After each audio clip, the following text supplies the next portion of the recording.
Vamos a orar. Señor, te damos gracias por esta oportunidad de estudiar tu palabra, estudiar la salvación, Señor, que tú nos ofreces a través de tu Hijo unigénito, Jesucristo. Gracias, Señor, por amarnos tanto que mandaste a tu Hijo para vivir, para morir por nosotros. Y te damos gracias, Señor, porque ahora tenemos la oportunidad de estudiar lo que tu palabra dice acerca de esta salvación. Pedimos, Señor, sabiduría, dirección, Señor, que tú nos hables a través de las Escrituras que vamos a estudiar esta tarde. Pedimos todo en el nombre de Jesús. Amén.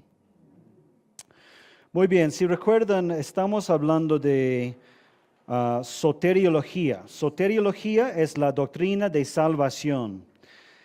Cuando pensamos en la doctrina de salvación y cuando pensamos en lo que más general es doctrina sistemática, no significa que simplemente son ideas o pensamientos acerca de algo, es que vemos en las Escrituras salen temas que no son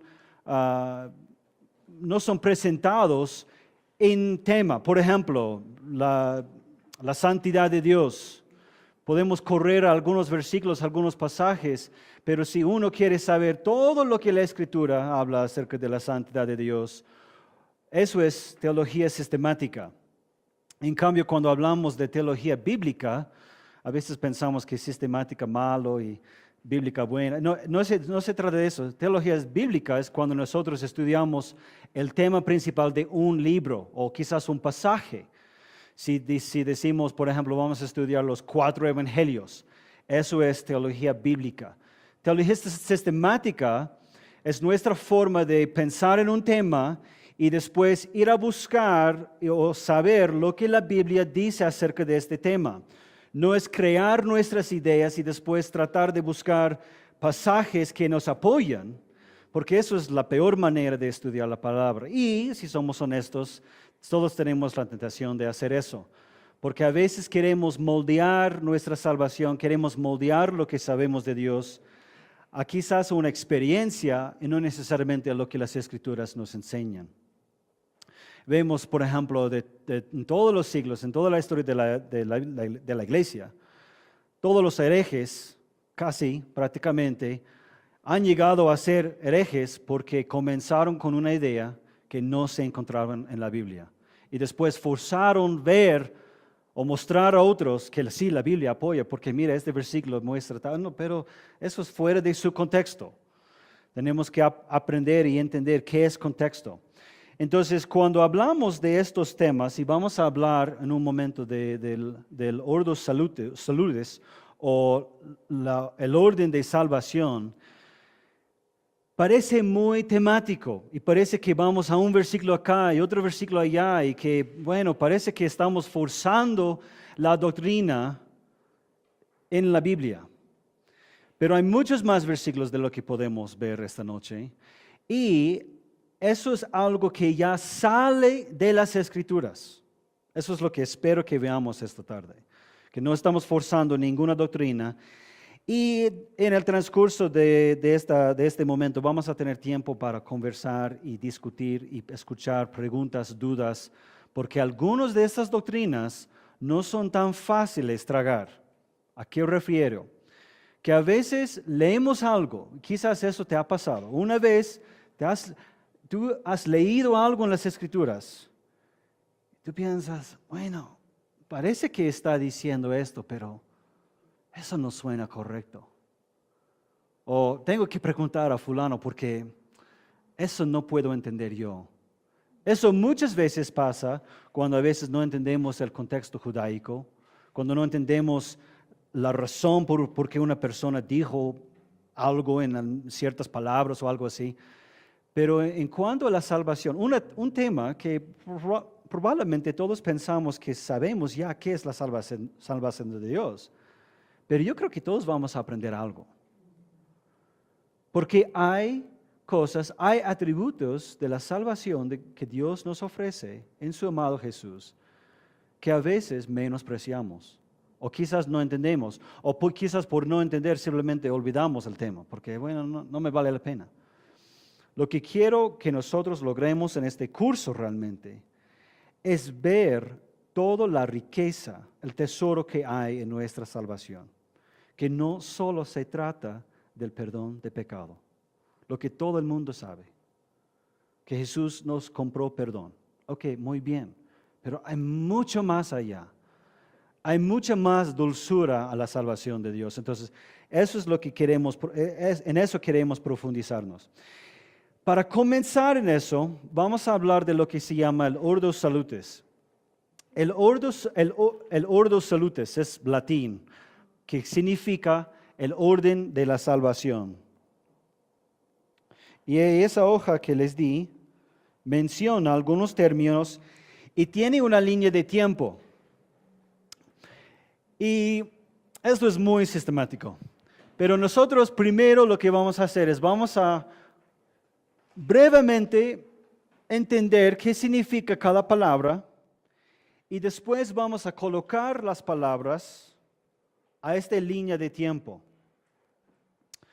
Ahora podemos ver que en el comienzo que hay, la creación de Dios, después de un tiempo, depende de tu punto de vista de creación, llega el momento de la cruz, lo que nosotros entendemos, la muerte de Jesús, su resurrección y todo. Y después a más tiempo y hasta este momento. Bueno, no vamos a poner todavía porque yo les voy a preguntar. Entonces, llegamos a fin del tiempo, ¿ya? Fin del mundo. Ok, entonces en sus hojas tenemos varios términos, ¿no? Y pueden ver que en mi lista yo he juntado fe y arrepentimiento. Vamos a hablar de eso un poco más tarde, pero van a entender por qué. Entonces podemos colocar fe y arrepentimiento juntos. Y hay algunos otros que van juntos. Ahora, yo sé que algunos de ustedes no hace mucho tiempo ya han hecho esta línea de tiempo conmigo, entonces quizás va a ser aburrido para algunos, pero para otros posiblemente va a ser la primera vez que han visto, escuchado estas palabras. Entonces vamos a hacerlo juntos. Ahora primero, ¿dónde ponemos, eso es quizás más fácil, dónde ponemos glorificación? Quizás no es lo más fácil. ¿Alguien aquí ya es glorificado? Yo sé que algunos piensan o creen ser glorificados, pero no.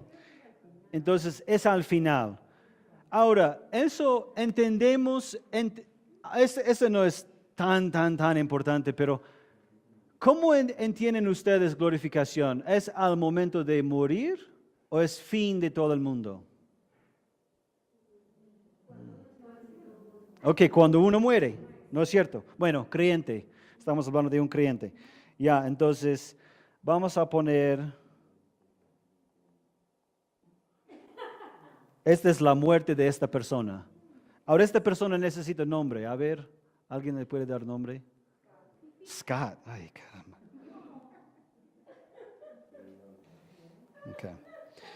Ok, cuando yo muero, yo muera, ya, eso es la glorificación, ¿no es cierto? Entonces vamos a poner ahí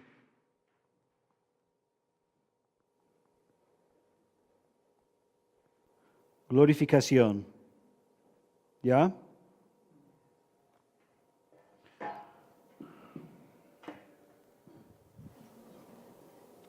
Quizás va a ser más fácil. Se lo hacemos así y ustedes me pueden indicar. Ok, ¿qué sigue? Bueno, no qué sigue, porque después de la glorificación, bueno, eso es un misterio que nos espera. Pero ¿qué es la siguiente palabra? Predestinación. ¿Alguien puede dar en una frase, una oración, qué es la predestinación?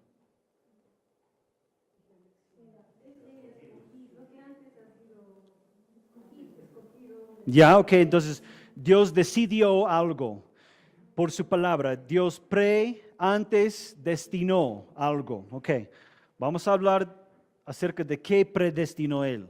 Quizás predestinó solo nuestra muerte, o quizás predestinó nuestra conversión o nuestro nacimiento. ¿Qué predestinó Él?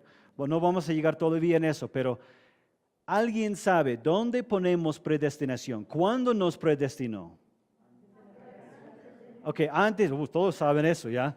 Entonces, aquí podemos poner...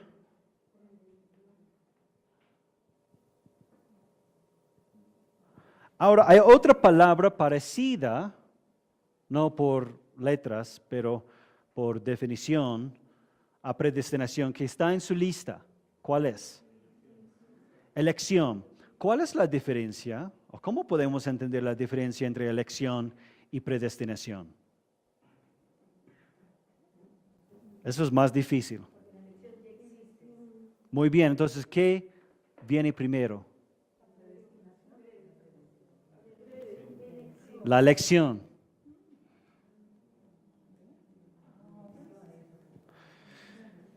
Primero Dios escoge a quién va a salvar y después predestina su camino. Ahora, no es necesario que tú estés de acuerdo para seguir en este curso. Yo sé que este tema es muy caliente, es muy debatible. Entonces vamos a ver lo que las Escrituras nos enseñan acerca de la predestinación y elección y tú puedes tomar tu propia decisión, no hay ningún problema. Pero tradicionalmente la Iglesia Reformada ha creído en una elección y predestinación. Siempre entendemos que están juntos. No es como Dios un día eligió y después pasó 1000 años y después... No, van juntos. Pero sí entendemos que la primera cosa es que Dios eligió. Y les voy a mostrar más tarde por qué eso es importante. Porque a veces tratamos de entender esta predestinación según un criterio que Dios preconoció en nosotros. La pregunta llega, por ejemplo, si Dios predestinó según la fe que Él, viendo el futuro, sabía que nosotros íbamos a tener. Entonces eso, bueno, vamos a llegar a hablar de eso. Entonces, ya, ¿cuáles otras palabras hay? Ya tenemos glorificación, predestinación, llamamiento. ¿Ya? ¿Qué es llamamiento? Básicamente.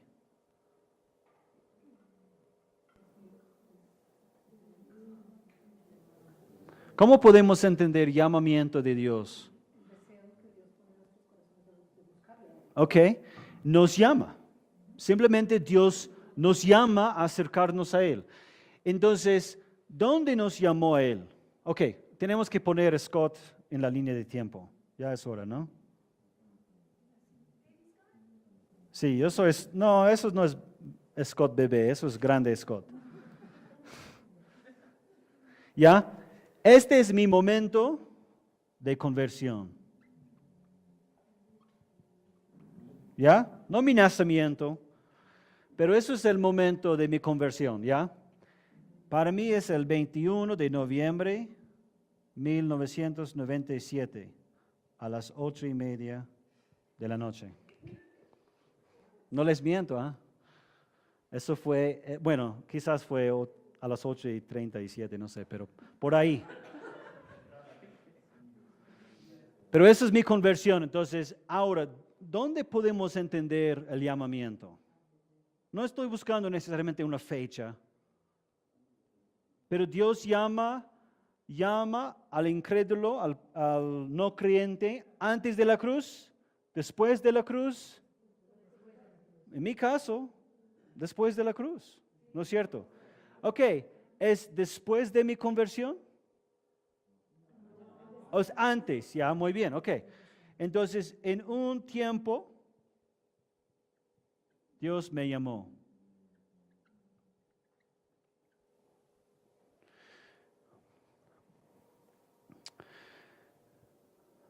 En un momento Dios me llamó. Ok, ahora, ¿qué es la palabra que sigue? No están en orden de... Ok, muy bien. ¿Qué es la santificación? ¿Ya? Separados para Dios. ¿Ya? Es un mejoramiento que hace. ¿Quién lo hace? Dios a través de Espíritu Santo, muy bien. ¿Y dónde lo hace? ¿Lo hace antes de mi llamamiento, entre mi llamamiento y conversión, después de mi conversión? Sí, ¿no? Y, y antes de mi glorificación, ¿no es cierto? Entonces podemos poner así, ¿ya?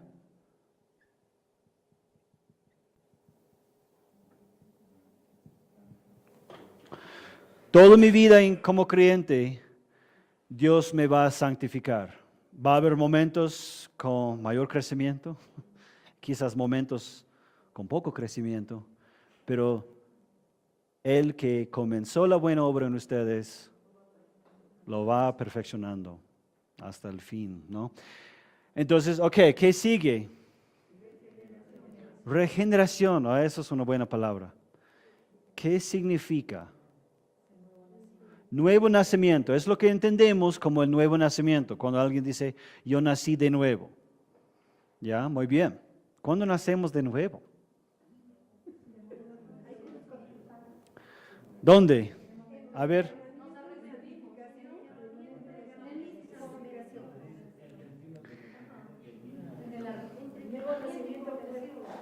Ok, nosotros entendemos que una persona nace de nuevo antes de tener fe.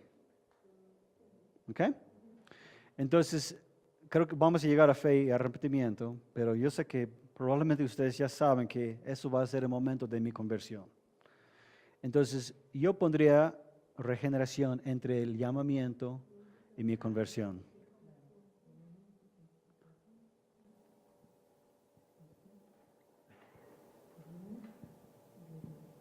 Ahora, a veces regeneración es un mes.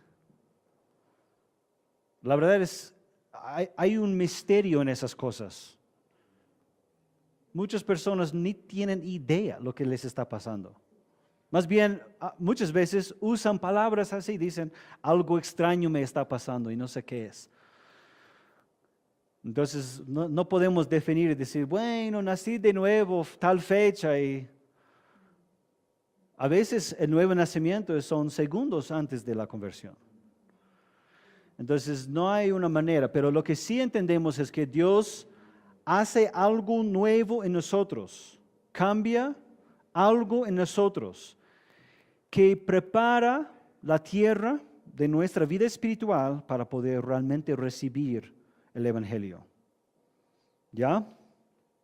¿Qué sigue? Redención. Eso no, realmente esa palabra es, bueno, muy buena. Mayormente no entra a lo que entendemos que es Ordo Salutis porque bueno, es parte de nuestra salvación, pero solamente no entra. Pero ¿dónde deberemos pensar en nuestra redención? En la cruz. En la cruz. ¿Cómo podemos entender la palabra redención? Salvación. Okay. Redimir significa restablecer, exacto. Restablecer. Entonces, Jesús compró por nosotros la redención en la cruz. Ahora, ¿qué sigue? Justificar. Eso es uno difícil. ¿Qué es la justificación?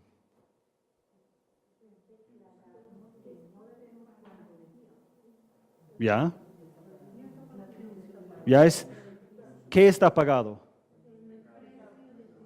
Ya, muy bien, el precio de nuestro pecado es pagado, ¿ya? Y somos declarados justos, muy bien. ¿Dónde?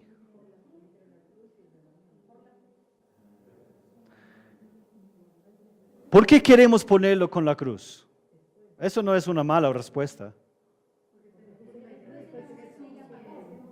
Porque Jesús lo pagó, ¿no es cierto? Jesús compró por nosotros una justicia ajena. ¿Cuándo? En la cruz. Entonces, a veces queremos poner justificación junto con redención. Es la única razón que yo he puesto redención en esta lista, para poder distinguir entre ellos. Pero, ¿qué es lo que nos enseña la Biblia? Que somos justificados por la fe, ¿no? Entonces, ¿cuántas palabras faltan en la lista? Fe y arrepentimiento, ¿no? Entonces, eso es lo que entendemos.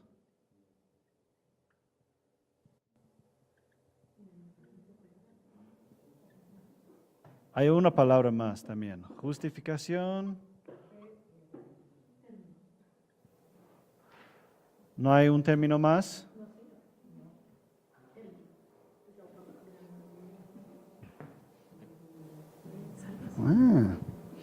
Ya. También podemos poner aquí adopción.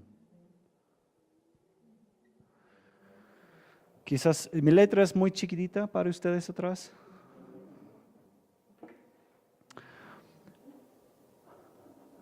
Ahora, fe y arrepentimiento es el momento de conversión, ¿ya? Y la Biblia nos enseña que en ese momento esa fe es acreditada a nosotros como justicia. Vamos a hablar de eso esta noche, porque eso es bien, bien, bien importante. Y quizás el punto más principal cuando pensamos en diferentes puntos de vista de la salvación de Dios. Cuando pensamos en sectas o otras denominaciones, si hay diferencia en lo que ellos entienden como salvación, casi siempre se trata de dónde poner justificación o cómo entender la justificación. Hay algunos que cambian el orden de llamamiento y regeneración. Algunos ponen regeneración después de fe y arrepentimiento, que por nuestra fe y arrepentimiento Dios nos hace nacer de nuevo. Vamos a tocar algunos puntos para un poco entender eso más. ¿Está bien hasta ahora? Yo sé que muchas palabras que quizás no entendemos, pero es exactamente lo que vamos a ver ahora. Vamos a pasar por varios de estos términos y entender qué es lo que dice la Escritura acerca de ellos. ¿Está bien?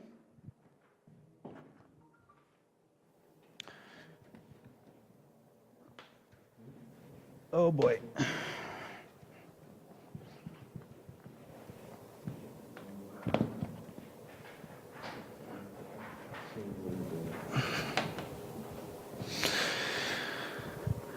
Chao Scott. Yeah. Ok, entonces primero queremos entender elección y vamos a entender elección y predestinación juntos. Como dije, no hay ningún problema ponerlos juntos. ¿Qué es la elección? La elección es un acto de Dios antes de la creación mediante el cual Él elige a algunas personas para ser salvas, no en base de méritos previsibles en ellos, sino porque ese es su soberano deseo.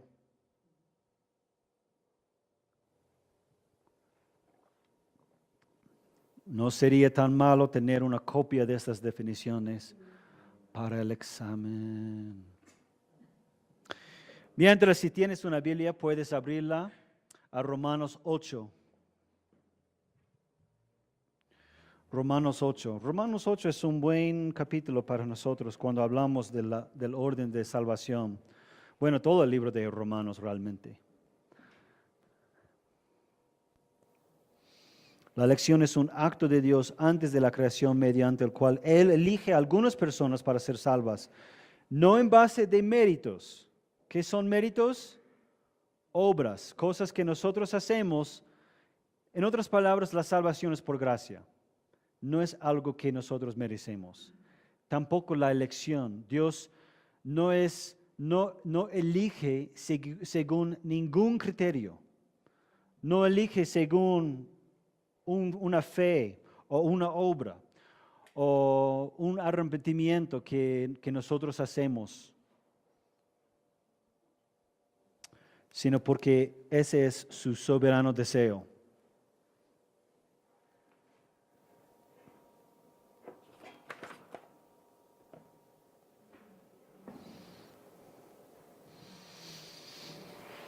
Este es el problema con definiciones largas.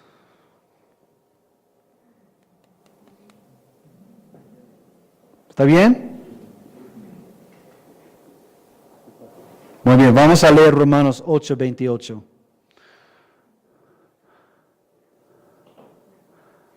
¿Alguien puede leer?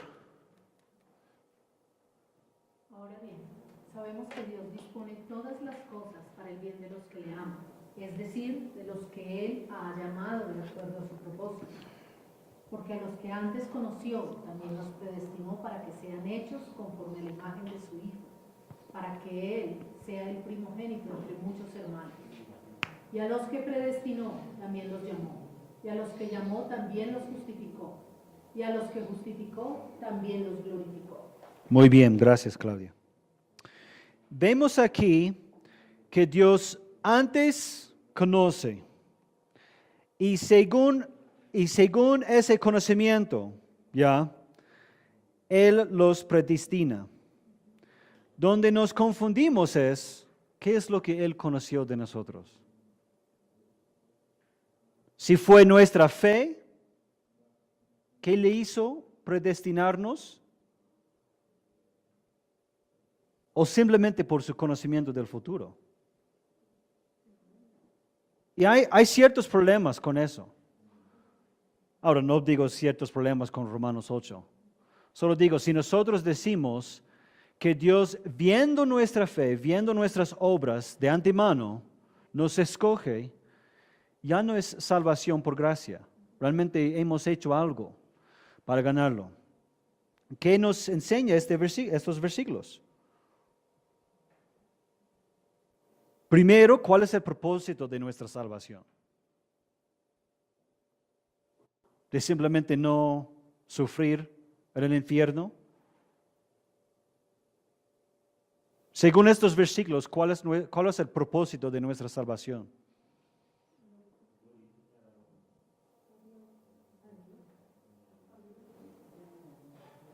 Glorificar a Dios, eso es una buena respuesta, pero no necesariamente sale de este pasaje.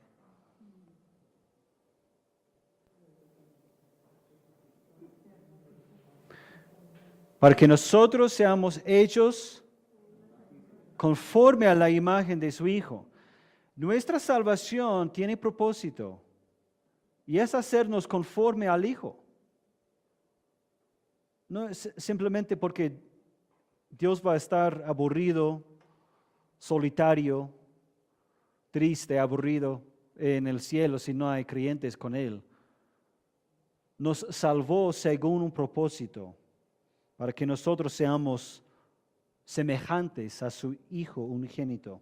Por eso Jesús es el primogénito entre muchos hermanos. Ok, y ahora los que predestinó, también los llamó. Y los que llamó también los justificó, y a los que justificó también los glorificó.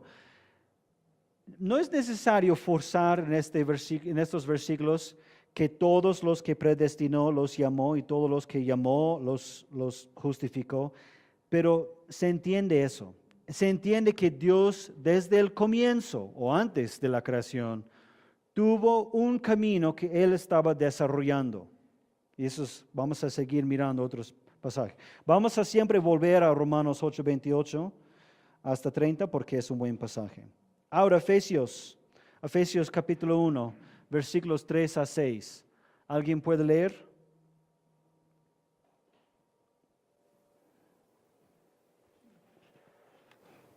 Bendito sea el Dios y Padre de nuestro Señor Jesucristo, que en Cristo nos ha bendecido con toda bendición espiritual en los lugares celestiales.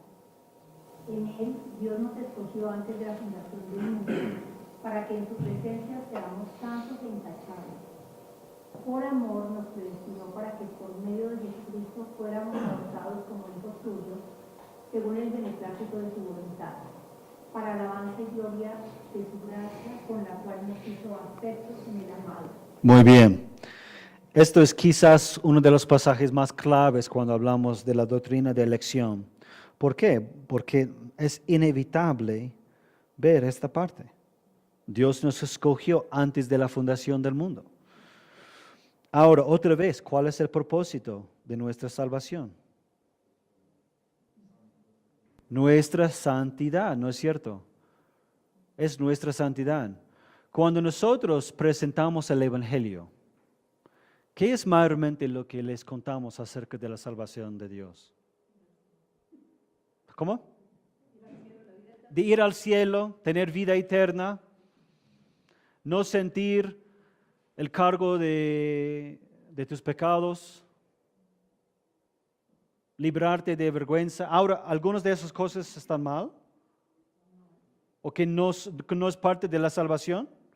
No, pero ¿cuántas veces en nuestra evangelización nosotros animamos a las personas a creer en Jesús porque en Él nos hace conforme a su Hijo? Él nos cambia, Él nos hace más santo, Él nos santifica. Ok, por amor, ok, ahí está. Ahí está el criterio que Dios usó. Fue su amor. Nos predestinó para que por medio de Jesucristo fuéramos adoptados como hijos suyos según el beneplácito de su voluntad. Oh, espera, no es según mi fe, no es según mis buenas obras, no es según mis méritos o algo que merezco. No, es simplemente según su deseo soberano. Estamos viendo un poquito más. Ahora, ¿por qué esta doctrina es tan difícil tragar y creer y aceptar? Porque es bien difícil abrazar una doctrina. A ver, ¿qué dijiste? ¿Por qué? Sí.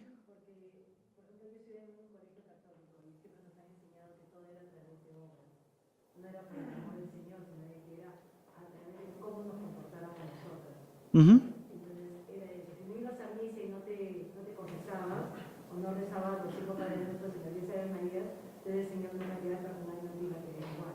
Ujú. Entonces, por eso le digo, eso es lo que está enquistado. Ujú. Y vamos a hablar de eso, pero lo interesante es que la Iglesia Católica sí adopta la doctrina de la elección de Dios. La Iglesia Católica sí cree en la predestinación. No, claro, no. Vamos a hablar de eso. Yo creo que lo que hace difícil de entender esa doctrina es que, precisamente porque somos egocéntricos, creemos que el propósito muchas veces de la salvación somos nosotros mismos, en el sentido de que Dios nos debía rescatar. Pero cuando nos fijamos que realmente, bueno, como decía también el texto que leímos, el propósito de la salvación y la redención comienza con Dios y termina con Dios. Nosotros somos como, no un accidente, pero algo accesorio de alguna manera dentro del plan de glorificación completa de Dios de principio a fin. Y eso es difícil de entender a veces en el corazón que tiene a sentir el centro de... Sí, es difícil porque en eso no podemos jactarnos.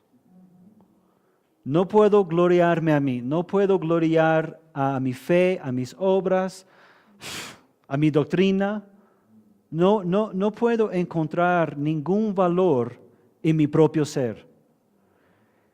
Y en un lado eso suena muy triste, ¿no es cierto?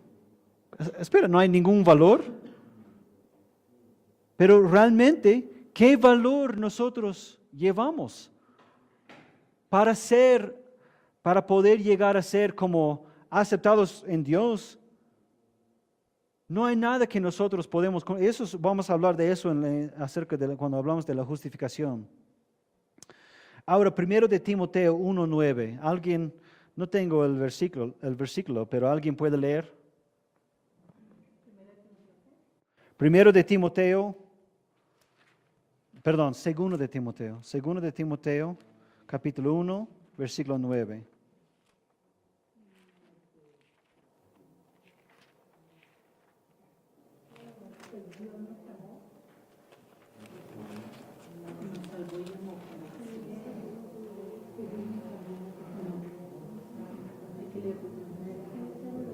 Y alguien, a ver, una persona en voz alta. ¿Cómo? Sí.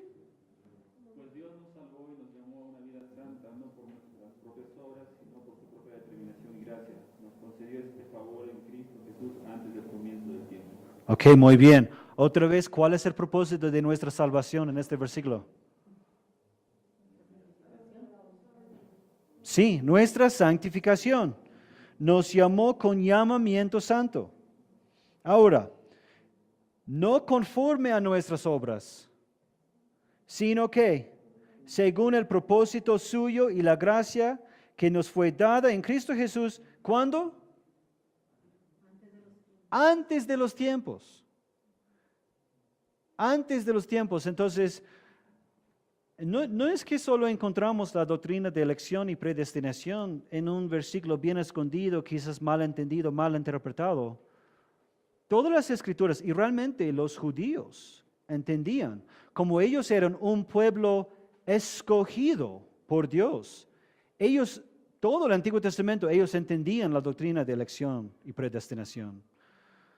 Donde ellos se equivocaron quizás es en que solo creían que solo los judíos eran los que debían recibir el llamado de salvación, cuando Dios siempre quería llamar aún los no judíos a Él. Ahora, para hablar un poco de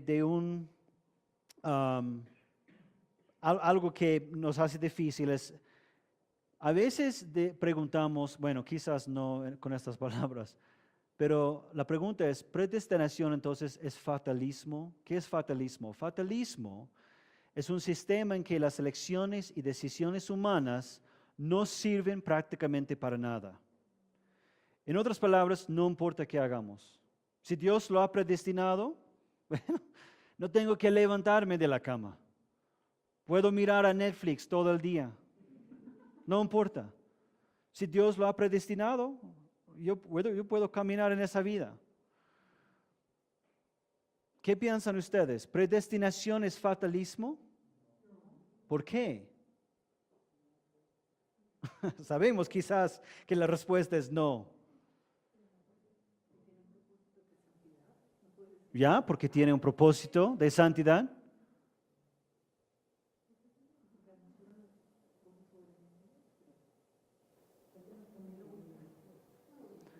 Sería fatalismo si fuera imposible para Dios conocer nuestros corazones.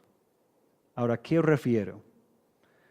Fatalismo, decir que Dios predestinó todo y bueno, solo no tengo que hacer nada, no importa lo que haga. Eso sería posible si Dios no hubiera conocido de antemano nuestros corazones. Y Dios, a través de nuestros deseos, a través de nuestros sueños, a través de las cosas que nos gusta, que no nos gusta, a través de nuestros problemas, a través de nuestro propio pecado aún. Dios hace llevar a cabo su plan. Entonces, si fuera imposible para Dios, quizás sería fatalismo. Pero Dios usa nuestras vidas, usa nuestras decisiones para el desarrollo de su plan soberano. Por ejemplo, voy a darles una ilustración. No es muy buena porque todas las ilustraciones son entre humano y humano. Y siempre vamos a encontrar conflictos si usamos ilustraciones entre seres humanos. Porque realmente Dios es Dios. Y si leemos, por ejemplo, Romanos 9, ¿qué nos dice Pablo? ¿Quién eres tú para decir al alfarero, ¿por qué me hiciste así? Quizás no es un buen argumento filosófico de Pablo, pero tiene razón él. Entonces, imagínense, yo como padre, yo quiero dar a mi hijo una buena educación. ¿Qué tengo que hacer? ¿Qué tengo que hacer para darle una buena educación? Ok, tengo que buscar un buen colegio, ¿no es cierto? ¿Qué más? Tener dinero. En esta vida moderna, ¿no? Tengo que tener dinero, mucho dinero. ¿Ya? Tengo que darle un buen ejemplo. Muy bien. ¿Qué más? ¿Cuántas cosas depende de mí y cuántas cosas depende de él? ¿Puedo hacer todo y él no querer una buena educación? Claro que sí. ¿Y qué va a suceder si yo veo que mi hijo no tiene buenos hábitos de leer, de estudiar, de prepararse? ¿Qué voy a hacer? Bueno, vamos a tener otro hijo, voy a intentar con el segundo. Me rindo con esto. ¿Qué voy a hacer como un buen padre? le voy a disciplinar, le voy a decir quizás menos fútbol, quizás tienes que pasar una hora los sábados para leer, para fortalecer tu lectura. Entonces, ¿qué sucede cuando él ya gradúe colegio y quiere entrar a la universidad como un buen padre? ¿Cuánto voy a considerar lo que él quiere ser? Ahora como buen padre. Mucho, ¿no es cierto? Voy a decirle, hijo, vas a ser doctor. No, papá, quiero ser futbolista. Ay. Creo que le diría no. Entonces, ustedes ven cómo esta ilustración muestra un poco lo que Dios hace. Hace cumplir sus propósitos aún a través de nuestros deseos. Y a veces Él tiene que cambiar el plan. Muchas veces tiene que cambiar nuestro plan. A veces queremos ser futbolistas y lo que necesitamos es que el Dios Padre nos diga, lo siento, vas a ser contador. O peor, vas a ser pastor.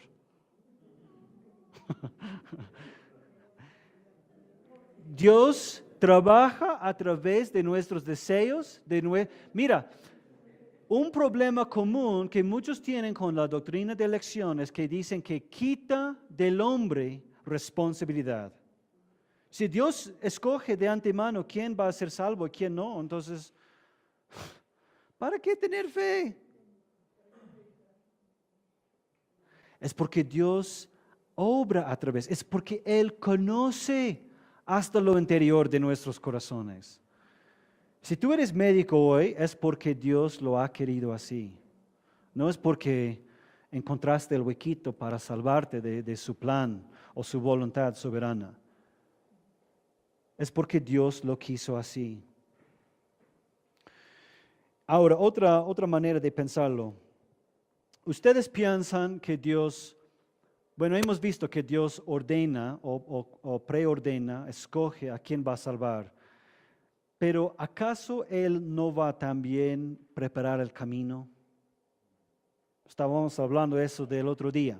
Dios no solamente ordena el fin, pero también los medios.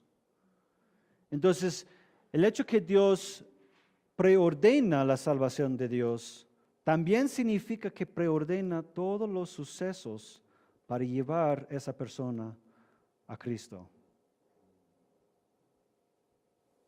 Y nosotros somos, como Claudia dijo, bien egoístas, tan rápido de jactarnos. Hoy yo estudié 10 años en la universidad, ahora soy médico. Pero ¿cómo llegaste ahí? Bueno, de mucha preparación de mi vida. Ok, pero ¿cómo llegaste ahí? Porque ¿cuántos niños, cuántas personas nunca tienen la oportunidad de ni siquiera estudiar secundaria? No es por chance, no es por simplemente casualidad. Ninguno de nosotros somos alguien simplemente porque nosotros hemos esforzado mucho. Nuestros esfuerzos tienen propósito en el plan de Dios. Y no significa que debemos decir, bueno, entonces no voy a hacer nada. Pero debemos reconocer que todo lo que tenemos pertenece a quien lo creó. Si nosotros tenemos 10 soles en la billetera, esas 10 soles pertenecen a Dios. Y sí glorifica a Dios que tú comas. Eso no significa que tienes que darlo a la iglesia. Tenemos que ser buenos mayordomos con esos 10 soles. Pero quizás en el momento de escoger sopa de quinoa o salchipapas, yo siempre voy a escoger salchipapas. Ok. Arminianismo. Arminianismo es una colección de doctrinas. Realmente en otro curso vamos a tocarlo más profundamente. En el sistema doctrinal de arminianismo hay un énfasis en la voluntad libre del ser humano o libre albedrío. El libre albedrío es que nosotros podemos tomar decisiones que queremos tomar. Ahora, ¿alguien está de acuerdo con eso? Yo estoy de acuerdo con eso. Yo estoy de acuerdo con el libre albedrío. El problema es que el no arminiano, no voy a usar su palabra porque les va a asustar, pero la persona que cree en la elección de Dios puede reconocer que las decisiones que toman no son tan buenas. Si yo tengo libre albedrío de tomar decisiones, claro, por supuesto tengo libre albedrío, pero dentro de lo que yo puedo decidir. Por ejemplo, no podemos romper, quizás, alguien, pero creo que no podemos romper leyes naturales, ¿no es cierto? No tengo libre albedrío para decir yo voy a volar. Yo quizás puedo decir que voy a volar en mi moto, pero eso es otra cosa. Mi libre albedrío nunca es 100% libre, porque solo soy capaz de tomar las decisiones que mi corazón realmente quiere. Si yo no me levanto en la mañana es porque no he querido levantarme en la mañana. O quizás puedo decir a mi jefe, bueno, es que estoy enfermo, hay razones por qué no me voy a levantar. Pero realmente la razón que no he salido de la cama es porque no quiero salir. Y eso es difícil porque eso significa que no solamente cuando nosotros en Cristo nosotros nos arrepentimos, eso es muy bueno, pero también significa que cuando pecamos es porque realmente es lo que hemos querido hacer. Nadie ha pecado a la fuerza. Hemos pecado porque hemos querido pecar. Entonces, el arminiano quiere poner énfasis a ese libre albedrío y decir que todas las personas tienen suficiente gracia para poder escoger a Dios. Pero, como dije, realmente este no es un curso para discutir las diferencias entre arminianismo y calvinismo. Hoy lo dije. Pero no podemos evitar dos atributos de Dios. Dios es omnipresente, eso es muy bueno, pero omnisciente y omnipotente. ¿Qué significa omnisciente? Eso es un C, ¿eh? Que todo lo sabe. Dios sabe todo, no hay nada escondido de Él. Todo lo que quieres, tus sueños, tus deseos más profundos, tus pecados que no has compartido a nadie, Dios ya lo sabe. Y también significa que no solamente sabe lo de ahora, pero también del pasado, porque no es olvidadizo como yo, pero también del futuro, ¿no es cierto? Dios sabe todo, porque Él por su naturaleza, es fuera de tiempo. El tiempo no es un problema para Él. ¿Qué es omnipotente? Que todo lo puede. No le falta ningún poder. No le falta ningún poder. Ahora, ¿cómo puede ser Dios omnisciente y omnipotente y no escoger quién va a ser salvo? Si pensamos filosóficamente, es literalmente una imposibilidad. ¿Por qué? Porque si Dios actúa y cambia, digamos como algunos piensan que simplemente Dios ha dejado las cosas desarrollarse, ¿no? Como Dios fundó todo, como dio inicio a la creación, pero después como miró con sus brazos cruzados a ver qué pasa. Aún si mantenemos esa postura, está bien, pero ¿qué pasa? ¿Qué pasa cuando Dios ve algo que está pasando y sabe que va a pasar y tiene el poder y control de cambiarlo? Digamos que Él en ese momento lo cambia. ¿A veces ha hecho eso en la historia del mundo? Por supuesto, por supuesto. ¿Botó a Adán y Eva del huerto? Por supuesto. Muchas veces Dios ha actuado con su creación para cambiar el plan. Ahora, digamos que Dios no hace nada y simplemente se queda ahí con los brazos cruzados. Ahora ha dejado las cosas pasar, pero ¿significa que Él ha dejado de tener control? Sabemos que la respuesta es no, porque Él es omnipotente. Entonces, si Él actúa o no actúa, tiene el mismo control, tiene la misma soberanía. Si Él actúa y mata el cáncer, o no mata el cáncer, Él no ha dejado de tener control en ningún momento. Si entendemos eso, significa que, digamos, Alfredo llega a conocer a Cristo como Salvador. Muy bien, gloria al Señor. Pero quizás Alfredo no es uno de los elegidos. ¿Eso es un problema para Dios?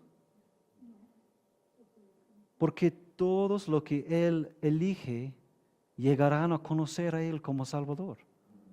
A veces hacemos la pregunta, pero ¿qué pasa si uno nunca llega a tener fe y arrepentimiento antes de morir, pero fue uno de los elegidos?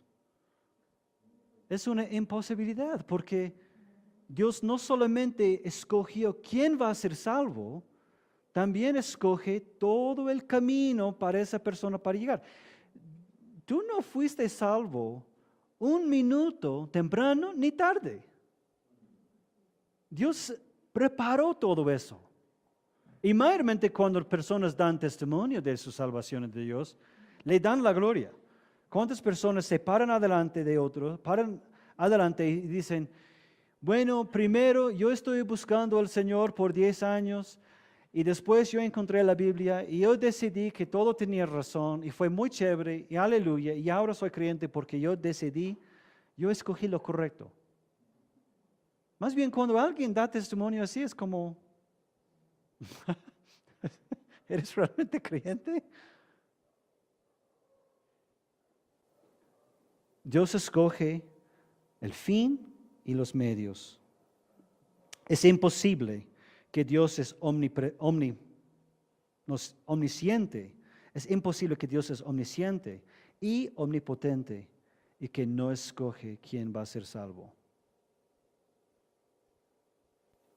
Puede ser que no es omnisciente. Quizás no sabe tu destino final. O quizás no es omnipotente, que sabe tu destino, pero Él no puede hacer nada. Está en tus manos. Realmente, si somos honestos, no queremos un Dios que le falta entendimiento o poder. Fácilmente reconocemos esos dos atributos de Dios, difíciles tragar a lección. Bueno, hemos tocado un tema de 5 para estas lecciones, pero ya se acabó nuestro tiempo. Entonces, vamos a terminar ahí. Vamos a seguir con eso la próxima vez. ¿Alguna pregunta hasta ahora? Por lo menos la lección es una de las grandes. ¿Ninguna pregunta?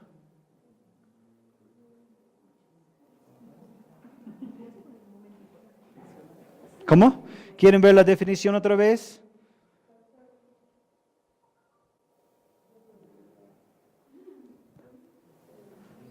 ¿Sí?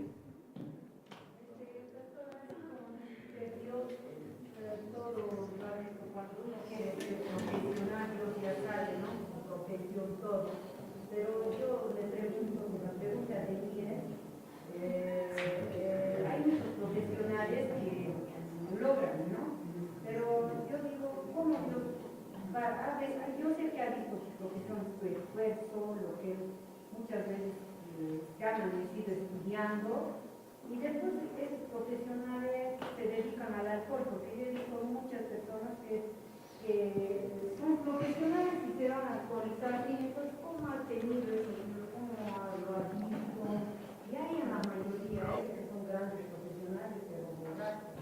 Ujú. O sea, ¿a qué se debe? O sea, si Dios ha controlado todo eso, no sé, eso me está... Y realmente eso es aplicable a muchas cosas que hacemos que no son buenas. ¿Cómo razonamos o cómo explicamos o cómo entendemos una persona que es casado por 10 años y después comete adulterio? O hay miles de cosas o miles de ejemplos. Lo que nosotros tenemos que entender es que por eso dije que yo estoy de acuerdo con la idea de libre albedrío. Realmente elección no tiene conflicto con libre albedrío. Porque el libre albedrío, el poder de tomar mis propias decisiones, viene de mi interior y viene de lo que soy capaz de hacer. Yo puedo, por ejemplo, decidir ser contador. Ok, está bien, yo voy a prepararme para ser contador. Muy bien. Y después quiero tomar. Entonces, lo que no deberíamos llegar al punto de decir, ya entonces, como Dios es soberano, como Dios es omnipotente, como es omnisciente, entonces Él es responsable de mis malas decisiones. Pero nunca le damos crédito por las buenas decisiones. Y realmente nuestras decisiones son nuestras.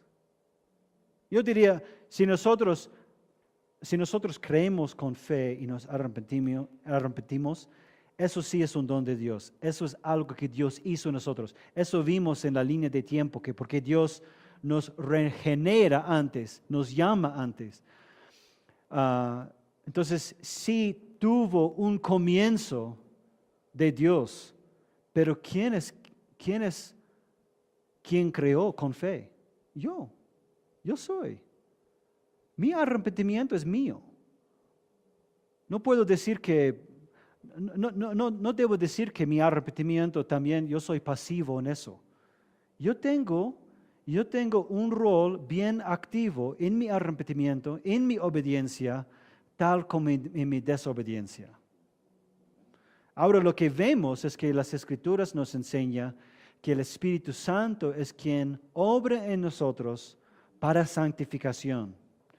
Entonces vemos que hay un matrimonio entre nosotros como nuestra naturaleza y el Espíritu Santo para arrepentimiento. Pero en el pecado, el Espíritu nunca nos llevará a pecar. Entonces, cuando pensamos en esas personas que han tomado decisiones medio locos, ¿no? Es porque lo que la persona ha querido hacer. Es porque nuestra carne, nuestro corazón es bien capaz de pecar.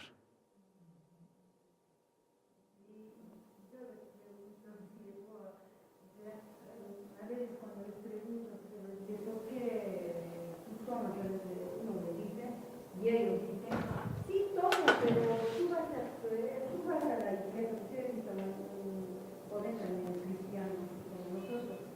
Y él me decía, me preguntaba y me decía, pero yo tomo, pero soy millonario, y tú quieres, tú vas a amar a Dios, pero no lo eres. Entonces había un conflicto y entonces, tú no estás arriesgado, pero yo también creo, pero soy borracho, pero grande, profesional, millonario. Entonces yo veía como los cristianos, entonces a mí yo decía, ¿cómo es eso? Siempre a veces me gusta... Es porque definimos lo que es correcto e incorrecto muy diferentemente. La gente, nuestra cultura moderna, hemos llegado a definir lo que es correcto muy fuera de lo que las Escrituras nos enseñan. Justo la otra anoche, un señor me dijo, yo conozco 3 parejas que tienen matrimonios ejemplares, pero no son casados. Y yo le dije, entonces no son matrimonios. Son parejas ejemplares, está bien, pueden ser parejas ejemplares, según tú, pero no son matrimonios. ejemplares. Un matrimonio son dos personas que han hecho compromisos entre ellos. Entonces, siempre vamos a encontrar personas que tratan de redefinir lo que realmente es justicia y lo que es correcto.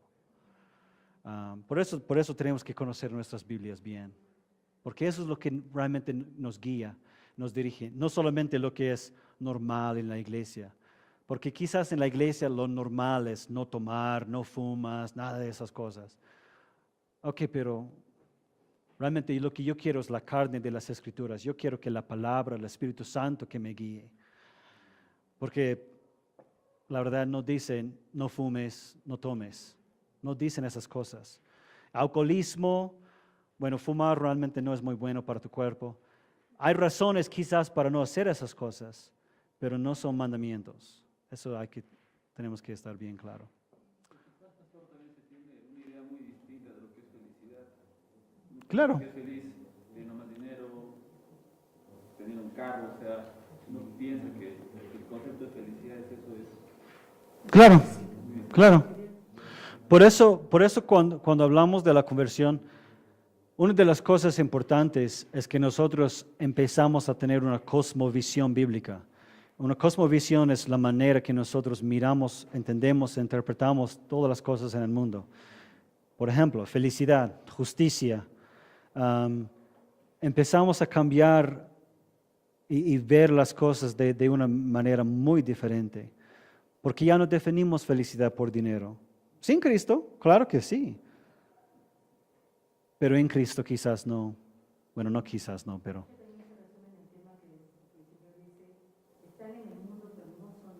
Exacto.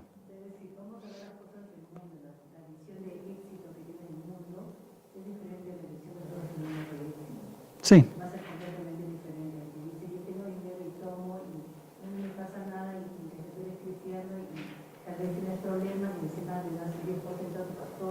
Te atacan con esas cosas, Ujú. pero es que tenemos que saber en qué lado estamos, ¿no? Estamos en el mundo, pero ya no somos del mundo.